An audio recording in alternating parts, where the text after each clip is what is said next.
Hello, this is Debra V. Wilson. I am in Bradford, and that's in West Yorkshire in England.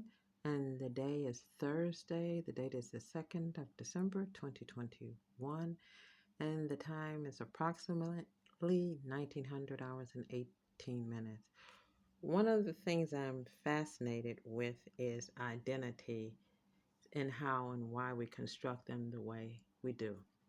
This is my second year of exploring Judaism. I am in the process of converting to Judaism. This is my second Hanukkah. Last night I attended an event online via Zoom in which which was last night was the fourth night of Hanukkah, and we lit the four candles. And I was thinking to myself that I wasn't where I wanted to be in my Judaism. And that's not how I saw my Judaism, the place I'm at now. It wasn't the way in which I thought I would be engaging with the faith at this point. And I remember thinking to myself, at one point I wasn't even going to Zoom in because I thought, nah, I wasn't ready. Well, I did actually Zoom in, and I was sitting there listening to people, listening to the rabbi, and I realized that I'm where I'm at in Judaism because that's where I'm at. I thought about the fact of why I was there, the space and place that I'm at, and one of the things is it's such a small community of people, relatively speaking. I was raised Catholic in Chicago. My mother was Muslim, my father was Catholic. And in Chicago, Catholicism is the dominant faith. There are Catholics everywhere. It's just Catholicism is everywhere. And it's interesting as a marginalized person, Black American, that that identity, Catholic, I was part of a dominant community. My experience with Islam was similar. There are over 1 billion Muslims in the world. I lived between Chicago and London, England. Both cities have a strong and vibrant Muslim communities. So it's easy to, I think, engage with various understandings of being Muslim. I think it's very easy. Food, dress, places of worship. You can, in Catholic churches, you can just walk into it. A mosque, you can just walk into it. There are a lot less Jews in the world. You can't just walk into a synagogue. It's easy to keep kosher because there's so many people these days, relatively speaking, that are vegan or vegetarian. So it's easy. But nevertheless, it's different. And then there are other reasons that I'm not where I want to be in my Judaism.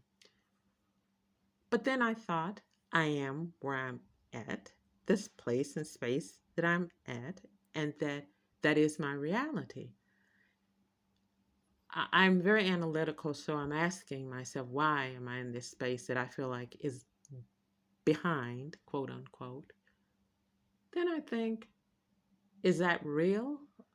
Is that an honest assessment, or is that something that I'm feeling? Nevertheless, yesterday, like I said, I Zoomed in. And we were only together for a few moments, less than half an hour. But shortly after Zooming in, I began to feel at peace with where I was in this process and who I am. And the fact that I experienced my Judaism through my Catholicism and Islam. And that's okay. And that's wonderful. That's how I understand God. And it's through the prism of now what I'm labeling as Judaism. It's all good.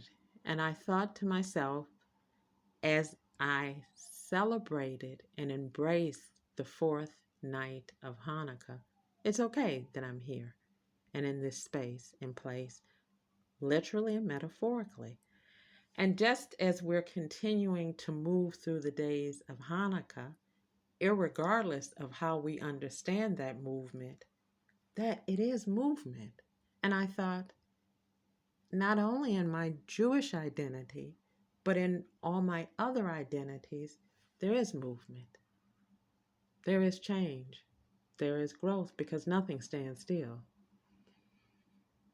It's actually fascinating for me because I find identities and how we construct them and intersect them with other identities fascinating. And for me, it's very important to be a person of faith. And I've had exposure, personal exposure now to three faiths that I don't find in conflict. I don't find a struggle between them. I find them all as paths to God. I don't think one is more right than the other, one is truer than the other.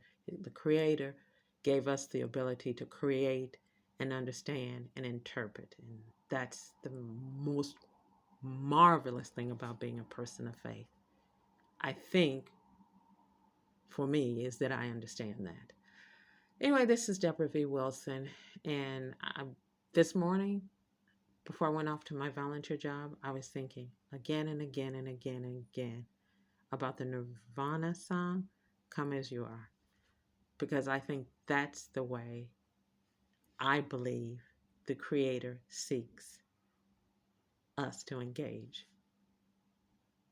with the divine. Again, Debra V. Wilson, and I'm in Bradford, England. Thank you for listening.